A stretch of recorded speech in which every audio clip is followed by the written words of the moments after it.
Hello po mga kaibigan, dito kami ngayon sa Maliko at currently we are battling the zigzag road of Maliko. We are from San Nicolas, Pangasinan and going back home to Nueva Vizcaya.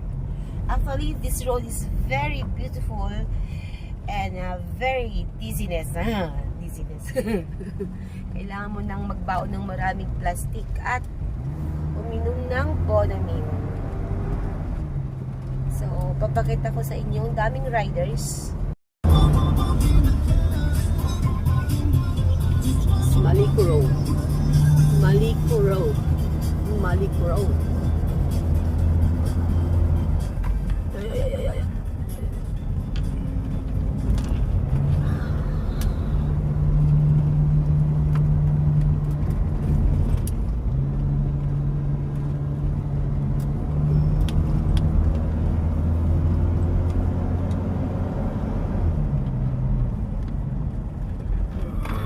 Yeah.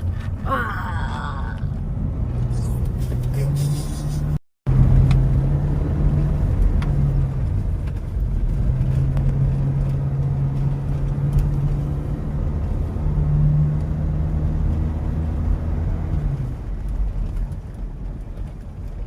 Grabe naman yan.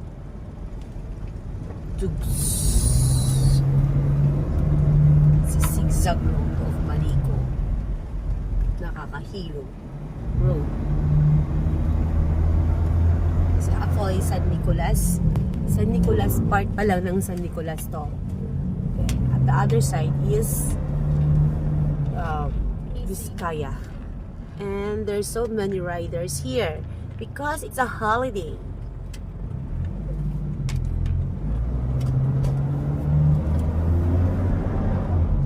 Last time the typhoon, ano pa yung typhoon na yun? Typhoon Uwan.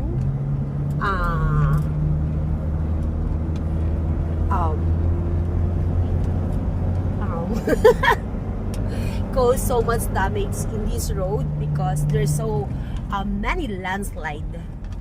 So the other part of this road is only one lane. Some parts of it are sorry.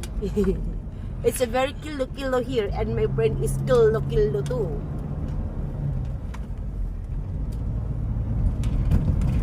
I think a Bonamine is not working in this road and the sun is so bright.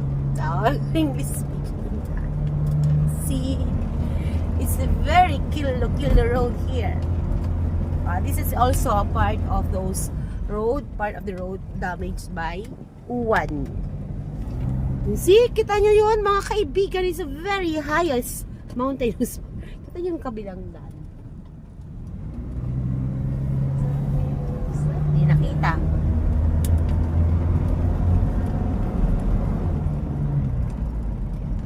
Yeah. Ilang oras ba dito? Ilang oras ba, Sir Saji? From San Nicolas, yung paakyat na, ilang oras? 1 hour. Simula tayo sa pag-akyat is more than an hour na ganito. Maganda yung view, maganda rin yung view talaga. So, sa mga hindi nag-enjoy sa mga zigzag road ay wala talaga. Sorry, this road is not for you. This road is not for the weak. This road is not for those dizziness. Dizziness. See, tinan mo yan. Sinimento nila. Yan. Ang kwento ng Maliko Road na to ay nung unang panahon, nung mga panahon ng mga digma-digmaan, to ay nilalakad ng mga guerrilla at sa mga sundalo, mga Hapon, ganon. Shortcut papuntang Nueva Vizcaya. Hanggang sa na-improve, naging parang bago, di ba bago lang naman tong road na to? Ilang taon na to? 4 years. Ilang taon na to, Sir Saji? Basta bago pa to, siguro wala pang isang dekada, no? Ito na simento, yung na-improve. Yung naging open na siya sa public. Pero kapag umuulan, ang daan na to ay sarado kasi delikado nga. Delikado sa landslide and it's slippery when wet. Kita yung bundok doon. Ang natataas kasi ng bundok dito sa Vizcaya. Vizcaya is a mountainous province and Pangasinan is Very flat. very flat like me. If I'm flat. I'm flat. It's not mountainous. It's flat.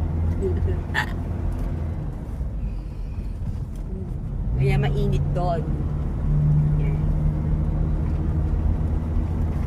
Kaya pag dumadaan yung mga bagyo sa Vizcaya, yung halimbawa yung may typhoon, pati yung typhoon Ekwan, nahihilo din kasi nag-dribble siya kasi marami siyang bundok. Kaya paglapag niya dun sa Kwan, pababa, galing na ng bundok pupuntang Pangasinan, lakas na ng impact niya. Bugs! Di ba? Umuo ka, Papa! Nagko-concentrate ka kasi nagdi-drive eh. And that's it for now, mga kaibigan. And we're just enjoying the 30th day of December 2025. And we are here at Malico, Nueva Vizcaya. Di pa pala, Pangasinan pa palang to pala. San Nicolas, Malico. Di pa kasi alam. Basta may boundary na rin sa tuktok. Nahati na rin kasi. Natatapos na yung dispute doon sa tuktok ng bundok na to. Ang liwanag ng panahon, mga kaibigan, no? It's a good sign for a good new year to come. Wow! Diba? Sa kabila, mga bundok-bundok. Kita mo yung malalaking bundok doon sa kabila.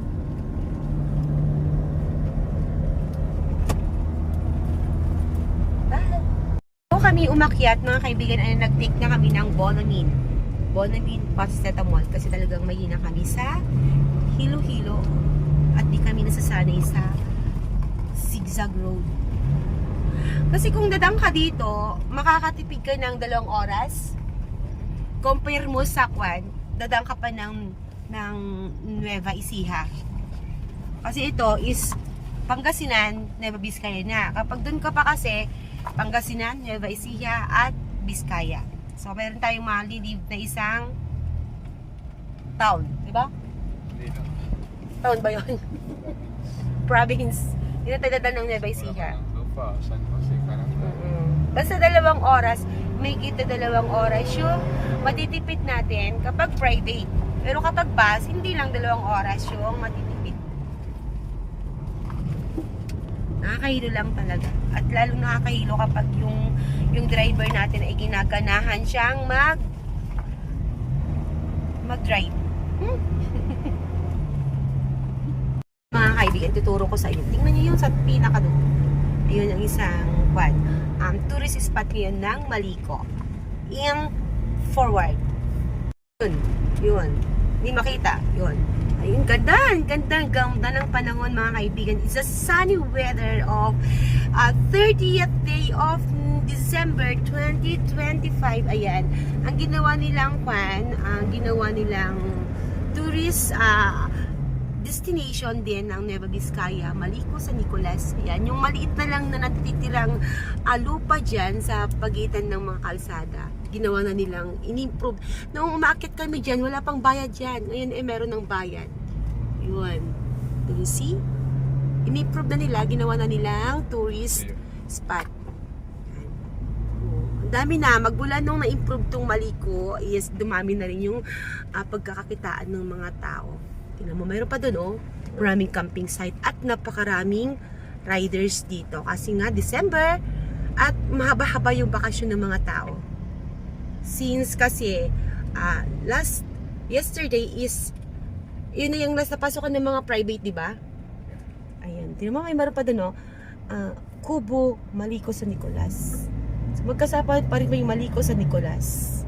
Malico is a part of Nueva Vizcaya and San Nicolas is part of Singkada, mga kaibigan. So na-improve na talaga nila ang Malico. Kaya kayo, kapag first time kayong pumunta dito ng Vizcaya papuntang Santiago, try nyo rin dumaan dito sa Malico.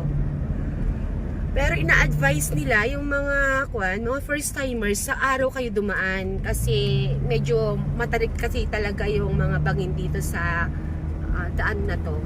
At yung mga landslide ay prone pa rin siya. O nakikita niyo mga kaibigan yung side medyo delikado pa kaya pag umulan to ng malakas, ayan, maraming landslide na nagaganap dito.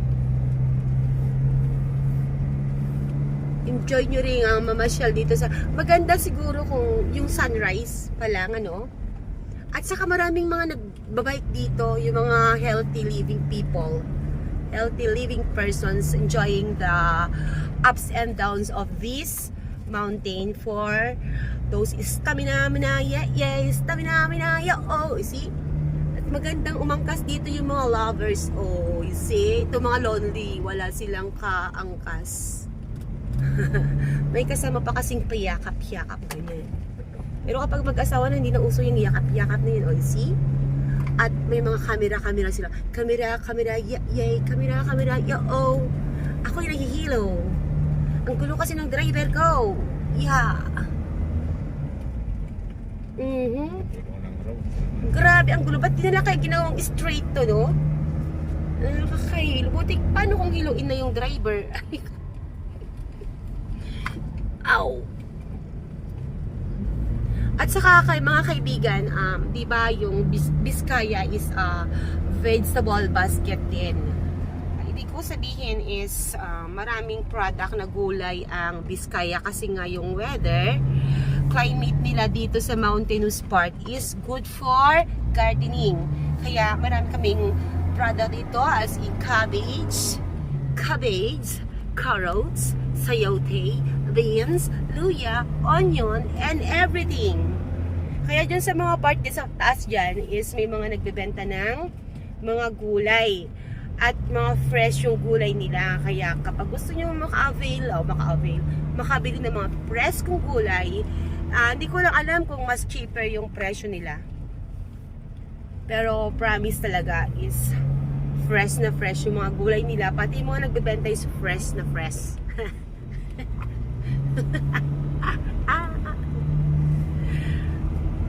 Itong roots ng kahoy na to, mga kaibigan, is galing to noon sa yan sa kabila nung naglandslide ng Bagyong Uwan.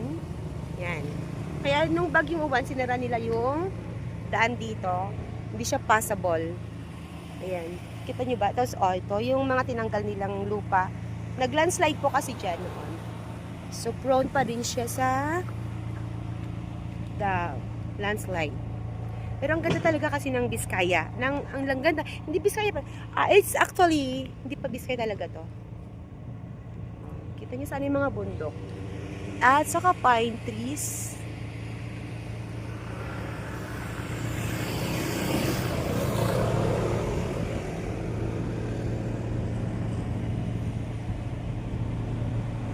Very din yung aking driver. At matamis. Saan mo binili yan, sir? Binili namin yung mais na yan sa San Nicolas, Pangasinan. At matamis kasi bagong pitas yung mga mais nila doon. Asinggan, Pangasinan? Asinggan, Pangasinan daw. Basta pag galing kayo ng Maynila, makikita nyo yung mga nagbibenta ng mga mais doon. At mga karne ng kambing. Kawawa lang yung kambing na pagtripan. Magmula nga nung na-improve tong lugar na to ay marami ng mga business establishment na dumating ay na nagsitayuan dito. Ganda ng view to, no? Nakita, no? Marami na mga cafe, mga barako. At ang ganda talaga. Sa mga nature lover. Try nyo pumunta dito, mga kaibigan. Uy, see?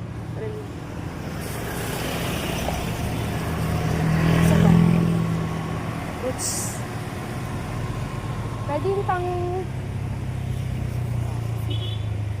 galing.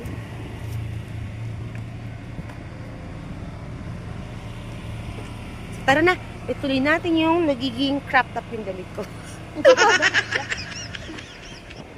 Pagpatuloy natin pumunta doon hanggang sa makababa tayo dito sa Malico Road at Samahan niyo ako hanggang doon. Sa mga hindi pa nakapanood dito hindi pa nakatry dumaan dito sa Maliko Road. Alam niyo mga kaibigan, sa Pangasinan talaga, ang init talaga ng Pangasinan, mararamdaman mo yung pagbabago ng klima pag akyat mo na dito sa bundok na to, sa part na to, kasi medyo bumabagsak na yung temperatura. Medyo lumalamig, hindi naman sobrang lamig, pero at least nagbabago yung nagbabago yung init ng katawan. Oh my Sa banda, init ng God. katawan. Pero kung talaga, normally, kapag normal kang tao, ganun, ang daming mga kabataan. Karaniwan kasi yung mga nag-rise, yung mga kabataan, grupo-grupo sila. Okay? Yung mga walang kagrupo, wag nang makisabay. Kasi lonely ka lang, ma-out of place ka, kasi lahat ng mga taong nag-rides dito ay kapag mag-isa ka lang, wag ka nang dumaan dito. Maghanap ka lang ng ibang lugar na sa solo mo yun. Solo mo, mag-isa ka lang. Para hindi ka malulungkot at magiging sad ang iyong vacation. Mayaman din sa falls ang lugar na to. Nakita niyo mga kaibigan. Ayan, yung iba kumukuha na ng tubig, yun may pinagsasalukan ng inumin na yan. Kasi it's fresh. It's a natural water from the mountain. It's a fresh. Wala siyang kaya dito, sana naman yung mga riders naman natin, wag naman sana kayong nagtatapon ng mga basura lang sa gilid-gilid kasi nakakasira naman talaga ng nature natin yon. Enjoy naman kagaya yan, may mga basura. Enjoy naman natin yung malinis na kapaligiran, malinis ang hangin, malinis ang kapaligiran, malinis ang ating budhi, malinis ang pagkatao para sa mga lovers. You see? Ang ganda talaga dito at nararamdaman mo na yung paglamig ng klima dito. Di naman tayo nag-winter dito, pero malamig na rin. Tayo kasi sa Pilipinas, hindi tayo sanay sa winter. Yung pagbasta lumamig na lang sa atin, is malamig na sa atin. Samantalang sa mga taong may winter, sa lugar na may winter, is mainit pa rin sa kanila ang temperatura na to. But since we are from the tropical country, yan, malamig na sa atin ng ganito na klima. So ongoing pa rin yung construction, hindi matapos-tapos yung construction dito, improvement, kasi every time na may landslide, inaayos na naman nila. At saka marami na rin, may mga disgrasya na rin dito. Kaya yung mga first timer, na-advisean na dumaan sila dito na maliwanag pa kasi hindi pa nila gamay yung mga pa-curve dito. Samantalang kung bihasa na sila, kahit nakapikit na sila, gamay na sila, wag lang kayo pumikit sa pagdadrive. Delikado pa rin yun. Ang dami pong ang dami pong dumadaan dito. Gumaan-gaan naman na siguro yung traffic doon sa kabilang daan kasi ang dami na talagang dumadaan dito kasi mas enjoy nila yung lugar to. Mayroon akong napanood kay Francis Cande, yung mga bundok nila doon sa Pakistan. Hello Sir Francis Cande, I love watching your videos, and also with Anaya Mujib, your sister. Thank you for sharing all your videos to us. I hope someday I can visit Pakistan. Wag lang sa winter kasi natakot ako sa sinasabi nyo na sobrang lamig daw. Ayoko din ng ganun. Ayan, tuloy tayo sa ating pagbablog. That is an advertisement. Baka naman pa shout out ako next time. Ang dami talaga. At saka mayroon tayong isang historical site na lugar dito. Ano na yung lugar na yan? Matangili. Ayan, Mangili. May tangke dyan naiwan ng mga dyan ba yun, Papa? Dyan ba yun? Dyan. May mga natirang mga gamit yung mga Hapon noon daw. Nung nagdidigmaan, naglalaban di pa natalo na noon ang Quad. Tumatakbo na ang mga Hapon noon. Nagtatago sila. Nung hinahabol na sila ng Amerika at Philippines. Mga Filipino soldier natin at saka mga Amerikano. Nung pumunta sila doon sa Ifugao province, dito sila dumaan. Eh siguro, hindi na nila makuha yun, naiwan na yung mga gamit nilang iba dyan. So, maganda rin na bisitahin nyo yung mga kaibigan. Madadagdagan yung ating historical knowledge about the Philippines. Dito ako bumibili ng gulay. Ay, hindi yan. Dito ba? Mayroon akong suki dito na binibilhan ng gulay. Kasi kapag suki nyo, mga kaibigan, hindi ka pa nga tumatawad, mayroon ng discount kaagad yung binibili mo. Siguro kapag inurasan natin ito, Papa, mga abot siya ng 2 hours. Ito pag-akyat natin hanggang sa baba na ng sa Santa Fe. Paglabas kasi natin dito, mga kaibigan, is Santa Fe na, di ba? Santa Fe na yon. So, enjoy na lang po natin mga video. Oh, easy. Ay, nako. Ang ganda talaga ng Philippines. Hindi ko pa rin papapalit ang Philippines. Maganda pa rin ang Philippines. Bukod sa okay lang yung klima natin, hindi tayo sobrang malamig, hindi rin tayo sobrang mainit. Kagaya ng iba na umaabot sa ilan degrees o kapag summer nila. Sa atin kapag umabot na ng 42, umabot mo tayo ng 42 sa Philippines. Umabot pag 42 na, medyo delikado na sa atin yun sa mga taong kagaya natin, mga Pilipino. At kapag bumaba naman ng bumagsak ng 17, yung temperatura natin sa part ng Philippines na mataas, kagaya ng Benguet, eh nagpo-frozen na yung mga gulay nila yon. Hindi na good, hindi rin good sa mga gulay nila yon. So, at least, ayun lang yung sa atin, hindi tayo bumabagsak ng -0, -2, kaya ng ibang bansa. Napakaswerte pa rin natin mga andito sa tropical countries, mga kaibigan. We are rich in everything. Dami kong madaldal. Ginagaya ko kasi yung mga vlogger na kwan, madaldal sila. Hindi nga lang ako sanay magpakita ng mukha. Dami na pala pinakita ng mukha. Okay, doon na tayong sentral. Ito na yung kwan yan, the boundary niya, Papa. Hindi pa ba? Hindi pa dito yung peak niya? Hindi pa daw dito yung peak niya? Alam mo, may papagka. Hindi pa nga. Dati wala pa yung mga yan. Pero hindi ba kayo delikado yan? Kasi nag-landslide nga dito sa kabilang part. Eh yan sa kanila, bangin din yan eh.